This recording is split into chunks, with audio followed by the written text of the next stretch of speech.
열왕기하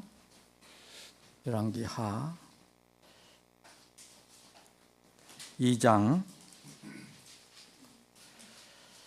23절로부터 25절 짧습니다. 3절밖에 되지 않습니다. 제가 봉독을 하겠습니다.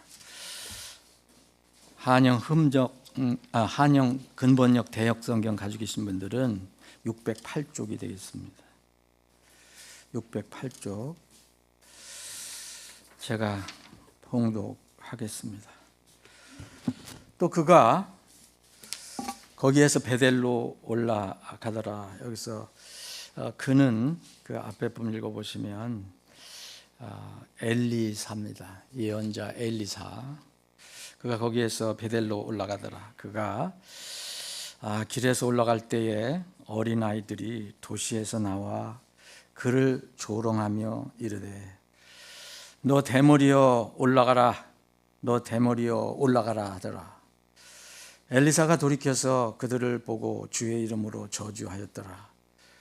이에 숲에서 암곰 2마리가 나와서 그들 가운데 42명의 아이들을 찢었더라. 그가 거기에서부터 갈멜산으로 가고 또 거기에서 사마리아로 돌아왔더라. 아멘. 아버지 하나님, 오늘 복된 주일 허락해 주셔서 또 저희들에게 건강과 믿음 주셔서 우리가 자발적으로 기쁘게 하나님의 집에 모여서 주님을 예배할 수 있게 해주셔서 참으로 감사합니다. 언제까지 이런 찬양과 경배가 계속될지 모르지만 주님, 저희들이 주님께서 우리를 불러주실 때까지 이 땅에서 주님께서 맡겨주신 여러 가지 사명을 잘 감당하고 또 날마다 예배의 삶, 경배의 삶을 살게 해 주옵소서. 그런 복이 우리에게 끊이지 않게 해 주옵소서. 이 시간에도 우리에게 생명의 양식을 주심을 감사합니다. 생명의 양식은 오직 주님께서만 우리에게 필요한 것을 공급해 줄 수 있습니다. 사람이 말씀을 전하는 자가 주는 것이 아니라 오직 하나님께서 우리 각 사람들에게, 지체들에게, 각자에게 필요한 양식을 공급해 주심을 믿고 이 시간 겸허한 마음으로 이 말씀을 받기를 원합니다. 말씀은 사람을 변화시킬 수 있는 능력이 있습니다.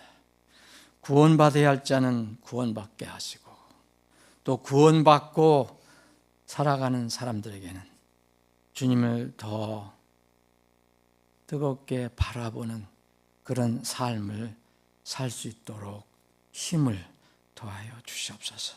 예수님의 거룩하신 이름으로 기도합나이다. 아멘. 우리가 지난 11월 두 번째 주 11월 9일에 여러분들 말씀을 기억하신 분들은 이 말씀과 연결이 되어 있다는 것을 금방 아실 것입니다. 지난번에는 이 열왕기하 2장 앞에 본 1절부터 22절까지 말씀을 가지고 엘리사의 첫 번째 기적, 두 번째 기적 그 의미를 살펴봤습니다. 오늘 우리가 읽은 이 부분은 예언자 엘리사의 세 번째 기적입니다. 엘리야는 설명을 드린 것처럼 하나님의 속성을 드러내는 일입니다. 엘리야는 하나님은 야이시다, 곧 여호와시다라는 그런 뜻입니다. 그래서 이 엘리야는 영원하신 창조주 하나님, 영원하신 이 우주 만물의 주관자이심의 그 하나님의 속성을 드러내는 일입니다.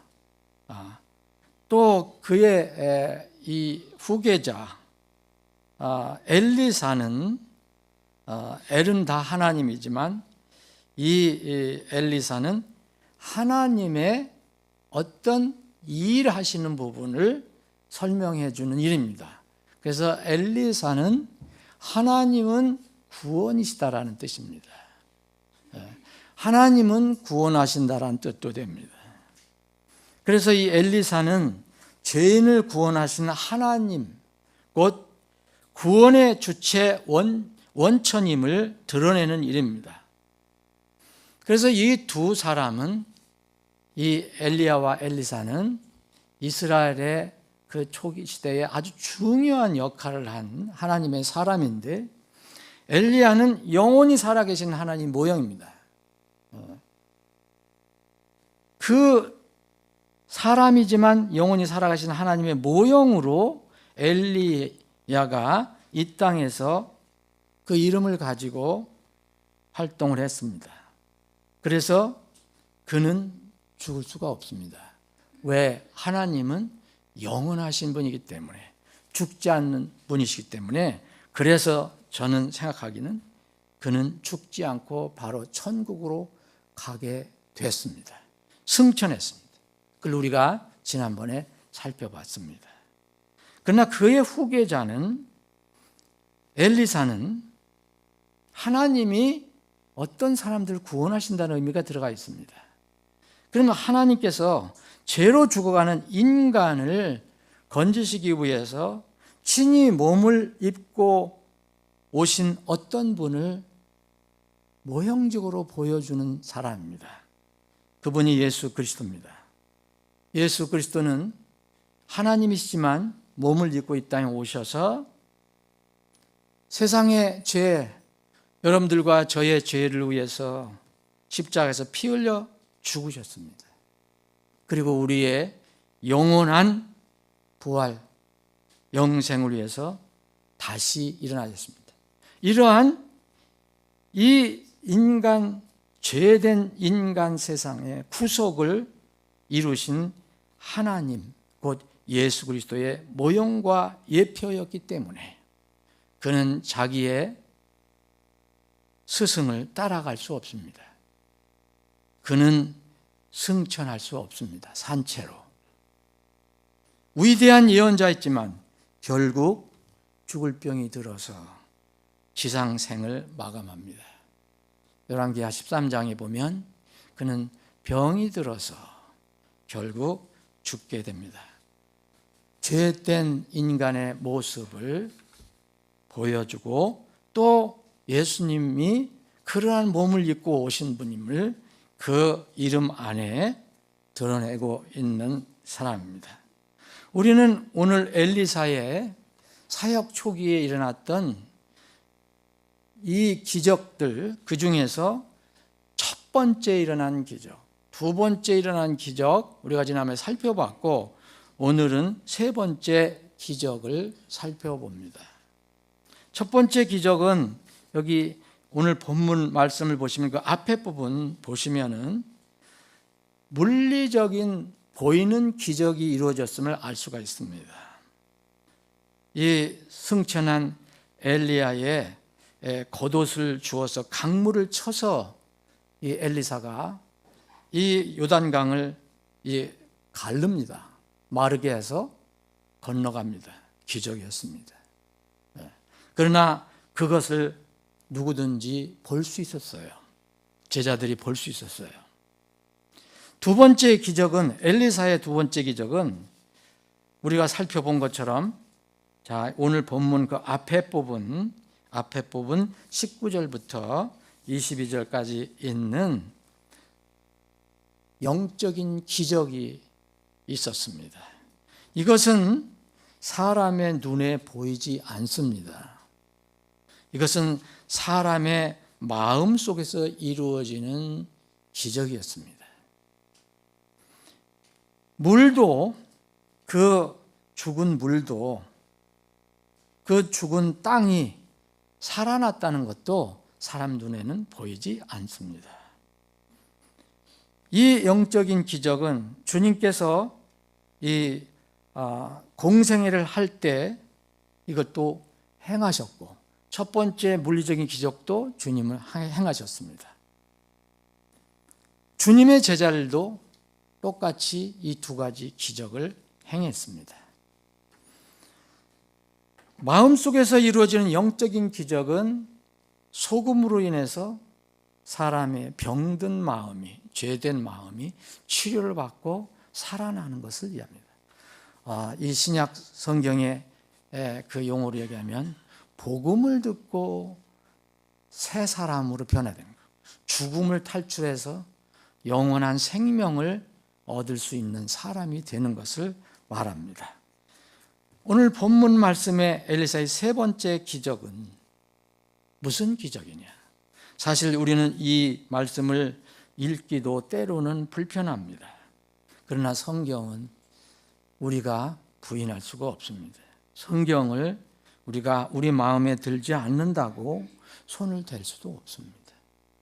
분명히 이 말씀은 불편한 내용이지만 이것은 실제 이루어진 것이고, 또 엘리사가 이 세상에 가르쳐주는, 지금 이 시대에 살아가고 있는 우리에게도 가르쳐주는 여기 교훈이 들어 있습니다. 엘리사의 세 번째 기적은 저주와 심판입니다. 저주와 심판이 무슨 기적이냐? 엘리사의 이 세 번째 기적은 저주와 심판인데, 엘리사는 사람이기 때문에 심판의 권한이 없습니다. 마지막 심판을 할 수가 없습니다.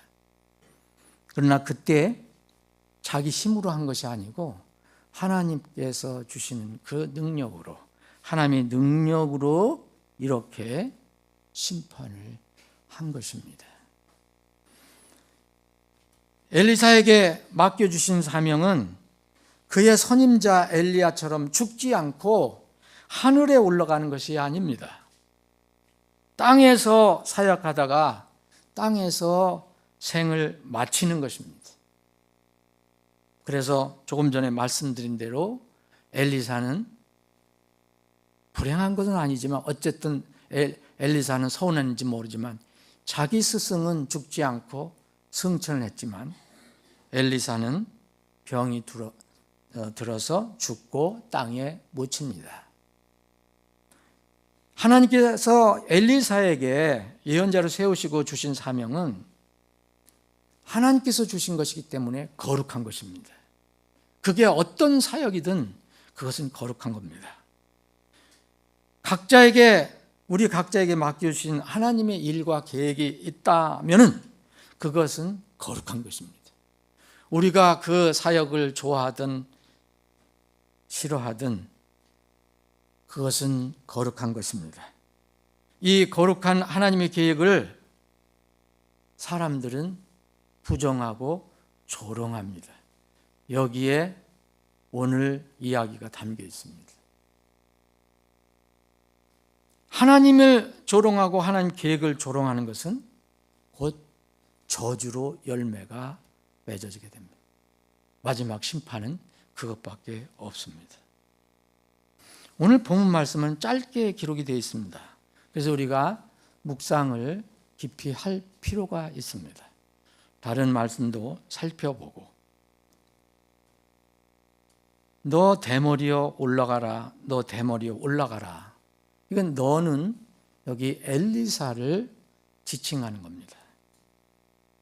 베델로 올라가는 중에 한 일단의 젊은이들이 그 베델에서 나와서, 그 도시에서 나와서 그가 베델로 올라가는데 그를 조롱한 겁니다. 이 베델은 원래 하나님의 집이라는 좋은 뜻을 가지고 있지만 이미 북왕국을 거쳐서 큰 우상 숭배의 도시로, 아주 악한 도시로 바뀌었습니다.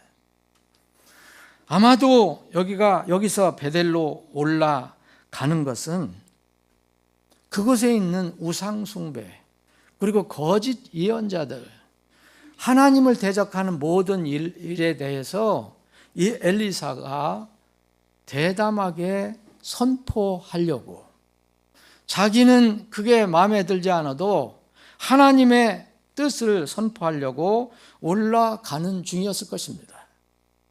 그런데 이것을 알았는지 거기 도시에서 일단의 이 어린 아이들이라고 하는 이 일단의 젊은이들이 나왔습니다.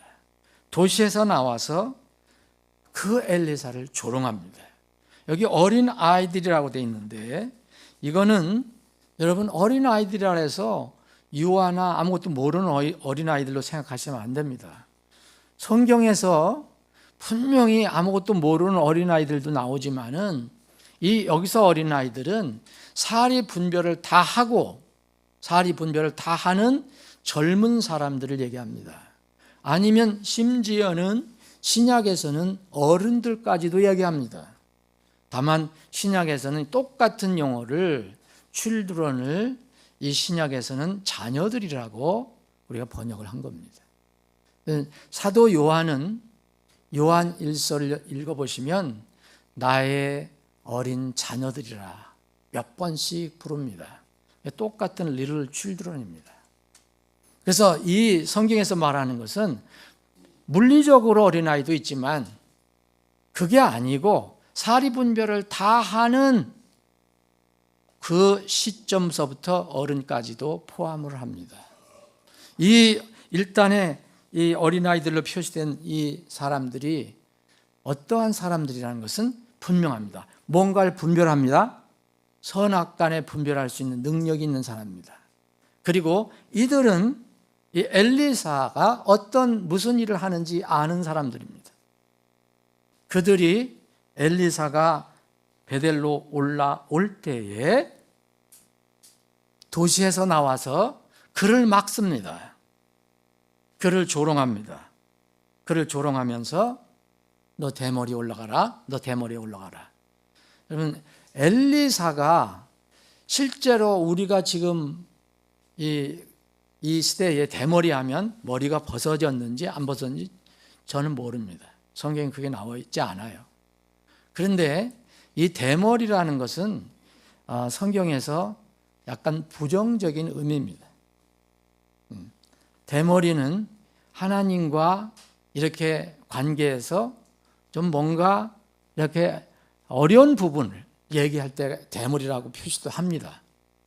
여기서 이야기하는 것은 조롱 섞인 이야기입니다.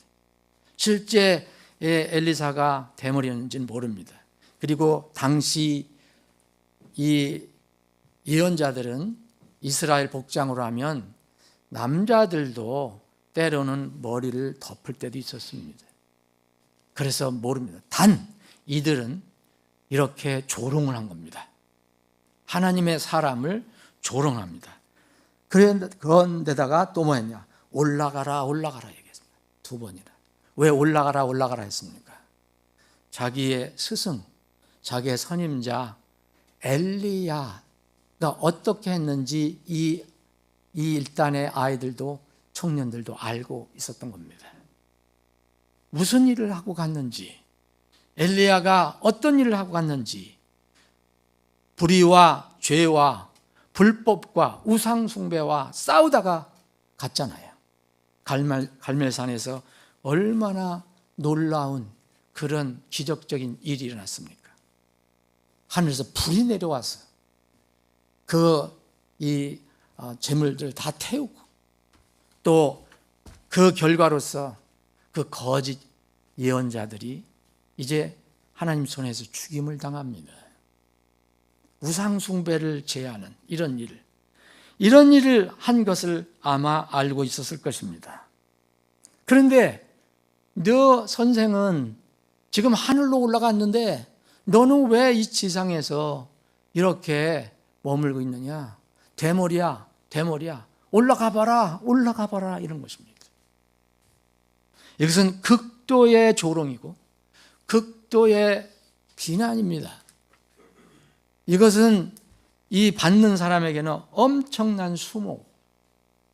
그런데 이것은 엘리사에게 사실 저주한 것, 그것뿐으로 끝나는 것이 아닙니다. 이것은 엘리사가 전하는 하나님, 엘리사가 전하는 하나님의 그 말씀, 하나님의 계획, 이것을 송두리째 부정하고 조롱하고 대항하는 행동입니다. 그래서 엘리사는 이 말씀은 아주 단순하게 얘기합니다. 어떻게 엘리사가 어떤 감정이 있었고 또 어떻게 해서 전혀 설명하지 않습니다. 이렇게 대머리여 올라가라 했을 때 바로 엘리사가 돌이켜서, 엘리사는 어떤 사람이라고 했습니까? 하나님은 구원이시다는 거죠. 하나님은 구원하신다. 이걸 전한 사람이었습니다. 그런데 이것을 송두리째 부인하고 부정하고 조롱하는 그 사람들을 향해서 그들을 보고 뭐라고 얘기했습니까? 여러분, 엘리사가 그냥 인간적인 감정이 솟아나서 화를 내면서 그들에게 대항을 한 게 아닙니다. 성경은 분명히 이렇게 얘기하고 있습니다. 주의 이름으로. 이 주라는, 주의 이름은 우리가 굵게 표시된 것은 전의 성경으로는 여호와입니다. 여호와 하나님. 엘리사의 이름 안에 들어있는 하나님입니다. 그 주의 이름으로 저주하였다라고 그랬습니다. 이것은 심판의 선고입니다. 우리끼리 어떻게 서로 욕하고 다투고 하는 게 아닙니다. 이건 주의 이름으로 선언을 한 것입니다. 심판을 선언했습니다. 이때 숲에서 암곰 2마리가 나와서 그들 가운데 42명의 아이들을 찢었더라 그랬습니다. 42명의 하나님을 부정하고 하나님의 일꾼을 부정하고 하나님의 계획과 뜻을 부정한 그 사람들, 조롱하는 사람들을 심판했습니다. 우리가 성경을 그냥 읽으면 읽기 편한 그런 내용이 아닙니다. 왜 하나님께서, 사랑의 하나님께서, 왜 또 엘리사, 사람들을 살려고 하는 사람이 왜 갑자기 저주를 선언해서 그 하나님께서 주님의 이름으로 저주를 했을 때 이에 숲에서 암곰 2마리가 나와서 그들을 왜 죽였을까?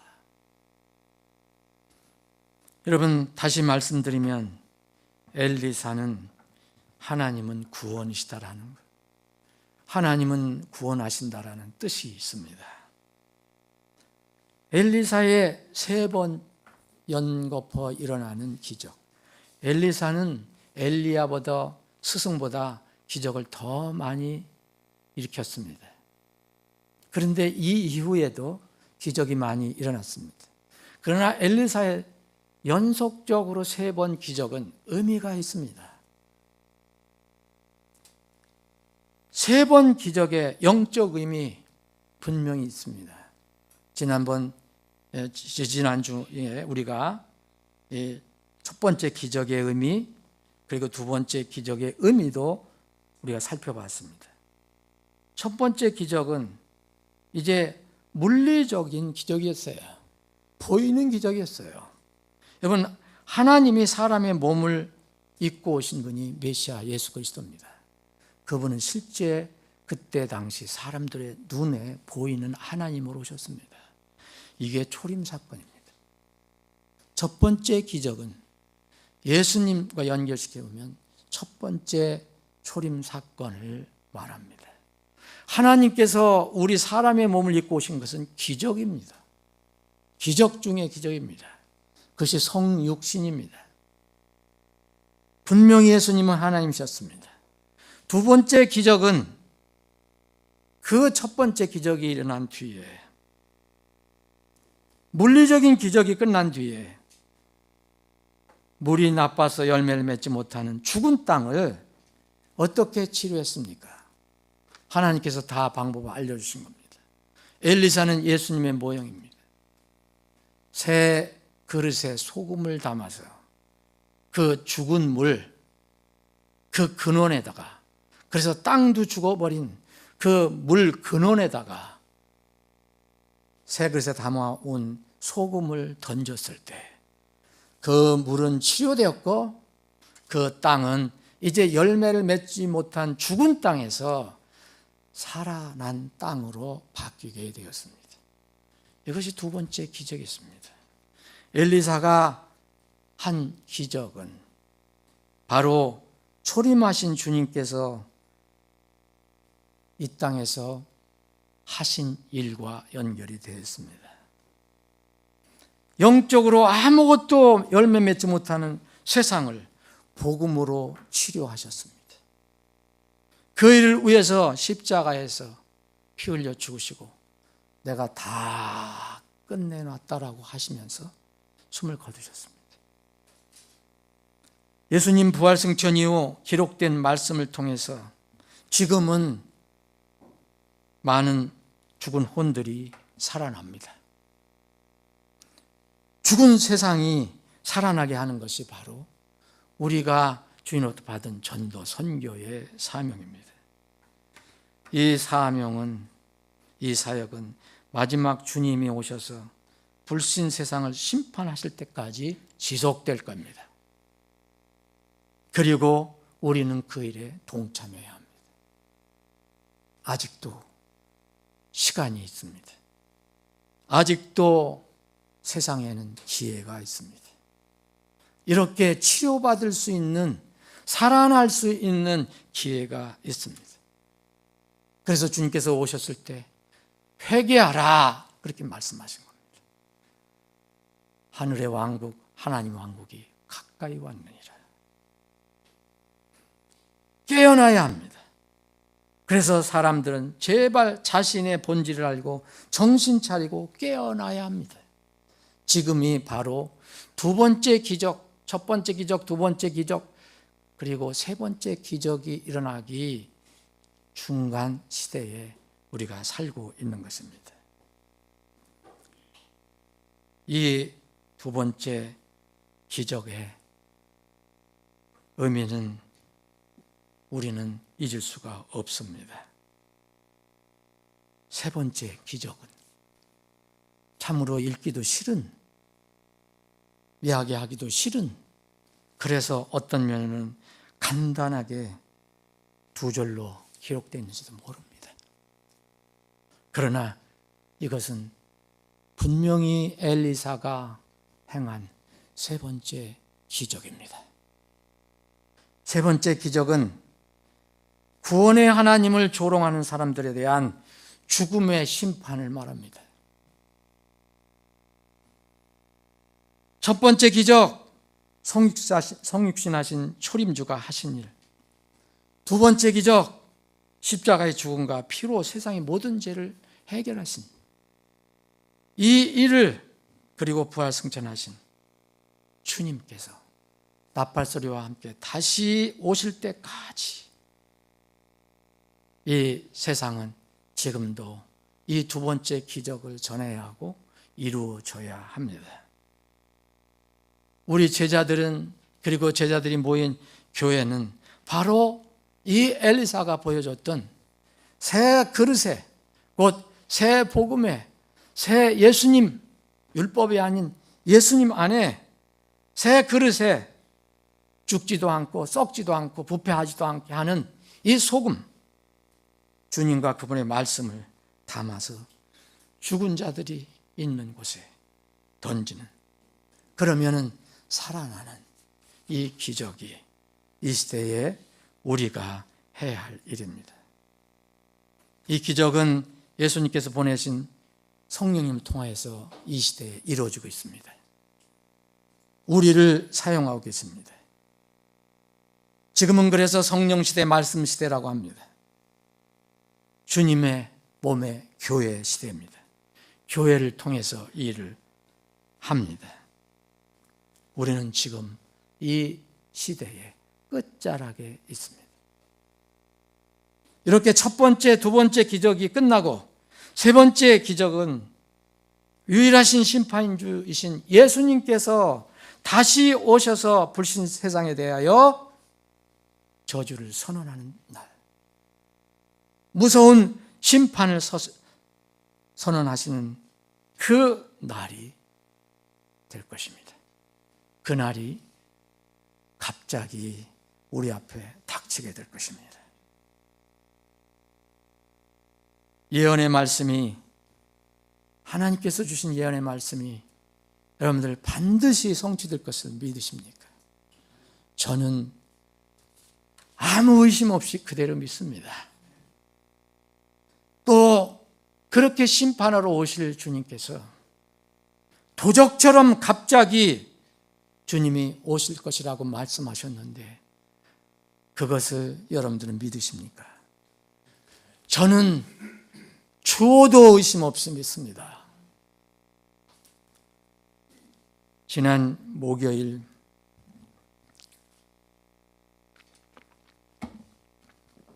우리 김충근 집사님이 21일 날 금요일 날 돌아가셨는데 저는 그 전날 11월 20일 목요일 날 우리 집에 갑작스러운 정전이 왔습니다. 자주 세상에서 있는 거죠. 이 갑작스러운 정전으로 해서 우리 집에서는 혼란이 좀 있었습니다. 전기가 나가 집이 깜깜해졌습니다. 돌아가던 세탁기가 멈췄습니다. 엘리베이터가 멈췄습니다. 아파트도 깜깜합니다. 우리 집은 다행히 7층이기 때문에 7층 걸어 다닐 수 있지만 우리 아파트의 15층에 사는 주민들은 힘들었을 겁니다. 30층 아파트도 있는데 30층에 전기 나가면 아마 30층 오르내리다가 다 쓰러질 겁니다. 저는 이 정전 사태를 가지고 많이 묵상을 했습니다. 단순한 정전 상태지만 사실은 우리가 몰라서 그렇지만 미리 이 정전이 있다고 방송을 했는데 우리는 전혀 관심도 없었고 그의 준비도 못했습니다. 기억을 했다가도 그 시간에 그를 준비를 못했을 것입니다. 여러분, 세상은 지금 어두워져 가고 있습니다. 분명히 어두워져 가고 있습니다. 지금 하나의 종교가 이제 탄생될 그런 시점입니다. 하나의 통합된 교회가 복음이 있는 교회든 복음을 전하지 않는 교회든 다 하나로 이제 뭉치게 될 것입니다. 통합될 것입니다. 이미 경제는 전 세계 하나의 시스템으로 묶여가고 있습니다. 세계 정부 움직임이 나타나고 있습니다. 성경에서 이미 예언한 적그리스도의 출현 환경이 이제 단단히 다져지고 있습니다. 그러면 성경에서 말하는 짐승의 표 666이 우리 눈앞에 나타날 때가 가깝다는 것입니다. 여러분, RFID라는 하는 그런 주파수 인식을 해서 사람들을 다 정보 얻고 통제하는 기술이 이미 세계적으로 퍼져 있고 이제 곧 이런 기술이 우리 몸에 들어올지도 모릅니다. 준비는 다 됐습니다. 엘리사가 곧 주 여호와 하나님으로 저주했을 때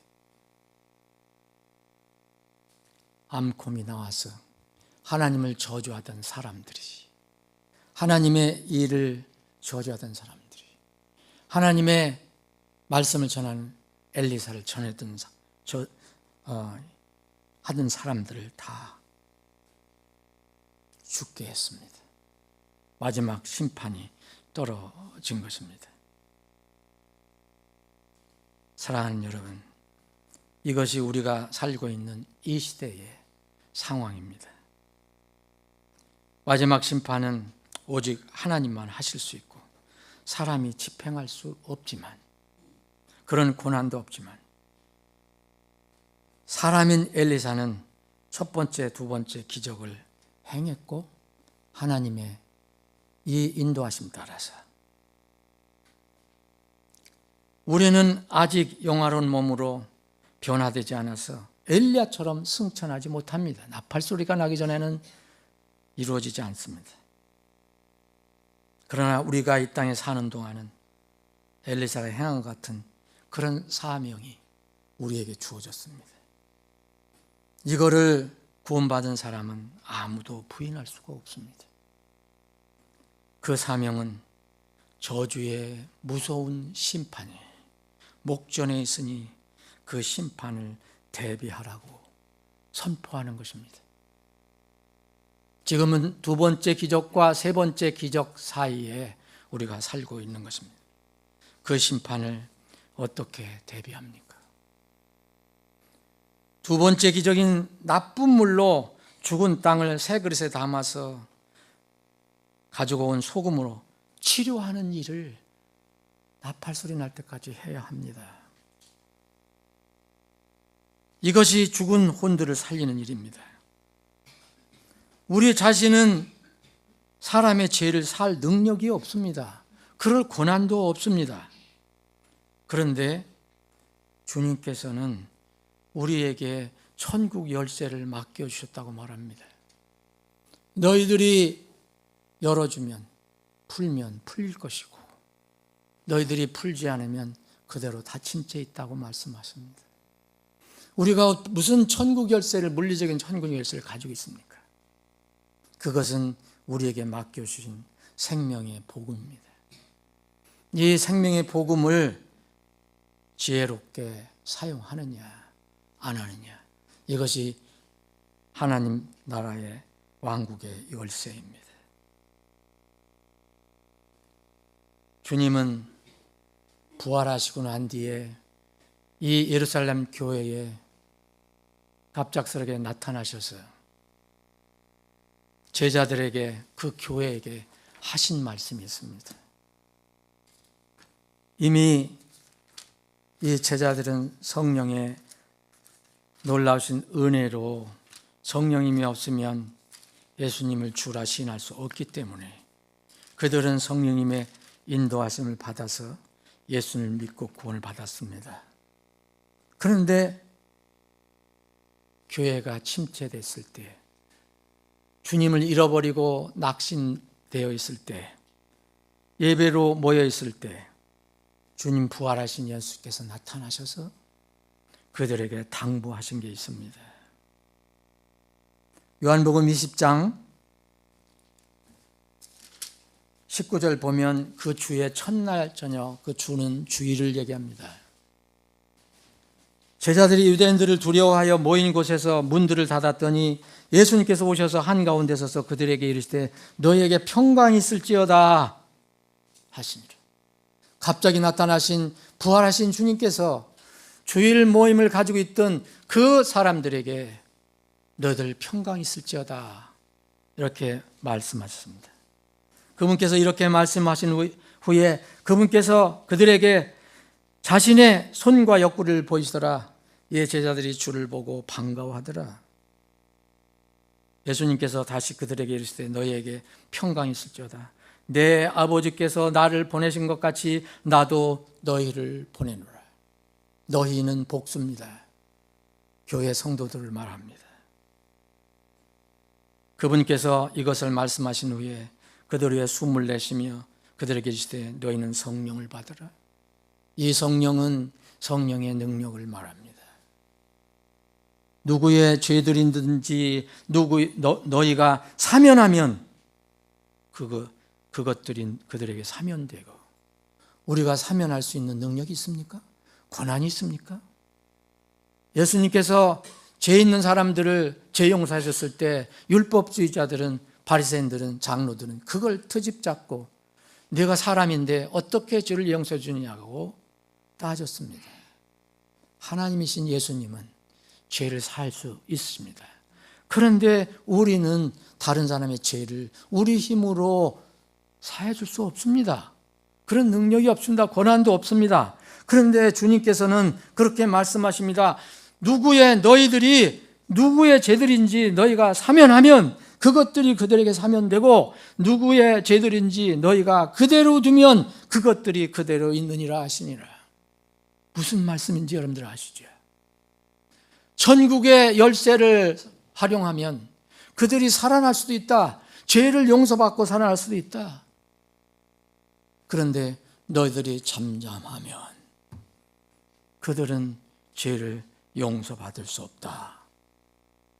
이 권한을 얘기하는 게 아니라 그 사면을 받는 과정을 이야기합니다.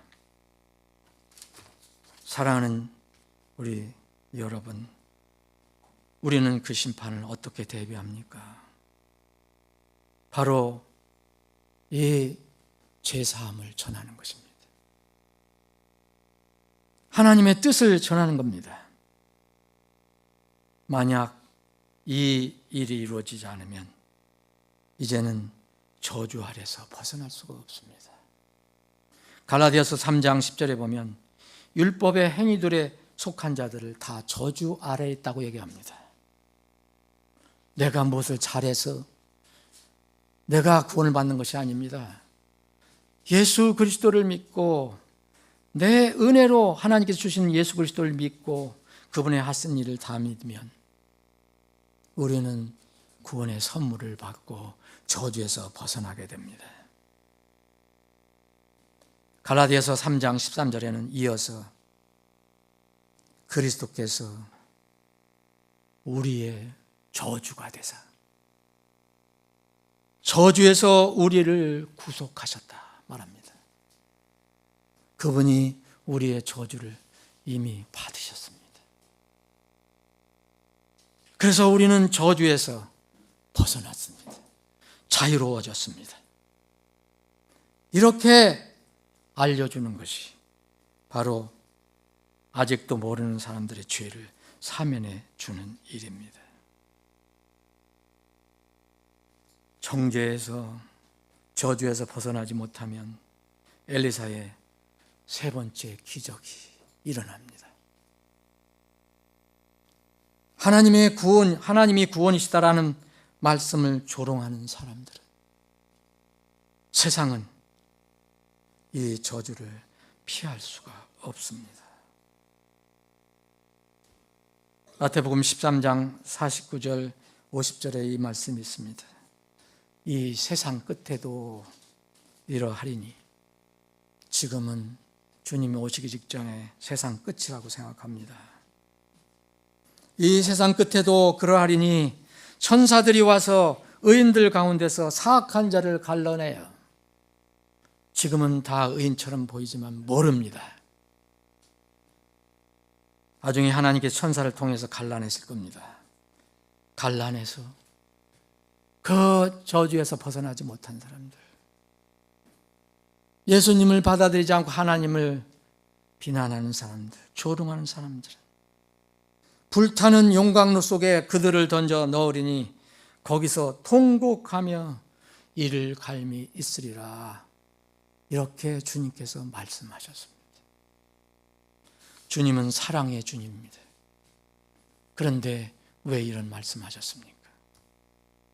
사람들이 하나님을 믿지 않고 자기를 믿고 자기만 내세우고 내 생각과 내 뜻이 옳다고 주장하기 때문에 하나님을 받아들일 수 없기 때문입니다. 이 세상에는 너 대머리에 올라가라, 너 대머리에 올라가라, 이렇게 조롱하는 사람들이 많이 있습니다. 우리는 이런 사람들을 찾아서 마지막 엘리사의 세 번째 기적, 마지막 하나님의 심판의 기적을 알려줘야 합니다. 우리가 알려주는 것은 우리의 책임입니다. 그들이 받고 안 받고는 그들의 책임입니다. 이 의무, 사명을 잘 감당하는 여러분들과 우리 교회가 되시기를 주님의 이름으로 축원합니다. 기도합니다. 아버지 하나님, 말씀을 주심을 감사합니다. 말씀은 읽을수록 저희들이 묵상할수록 기쁜 말씀도 많지만 두려운 말씀도 많이 있음을 고백합니다. 지금 세상은 이 첫 번째, 두 번째 기적이 일어난 뒤에 이 세 번째 기적이 일어날까 아무것도 모르고 또 부정하고 그렇게 날마다 살아가지만 어느 날 갑자기 이 세 번째 엘리사의 기적, 주의 이름으로 선포되는 기적이 우리 앞에서 펼쳐질 것입니다.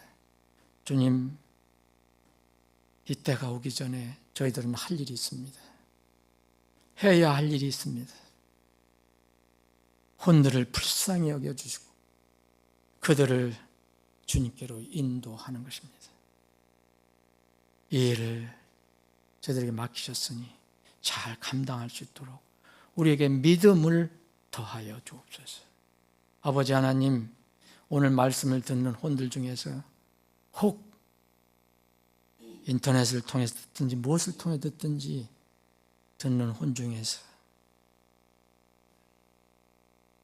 세 번째 이 무서운 저주의 심판의 기적이 일어나는 것을 부인하는 사람이 있거나 또 전혀 알지도 못하고 살아가는 사람도 있다면 주님께서 어떤 길을 통해서든 누구를 통해서든지 성령님을 통해서 그 마음을 만져주셔서 이 문제를 해결받고 저주에서 벗어나 하나님의 자녀가 되는 큰 복이 있게 주옵소서. 우리 구원받은 하나님의 백성들은 마지막 이 심판이 일어나기 전까지 주님과 동행하며 서로 힘을 모아서 마음이 하나가 돼서 이 일에 집중할 수 있는 우리 교회, 우리 지체들이 다 되게 해 주옵소서. 거룩하신 예수님의 이름으로 기도합나이다. 아멘.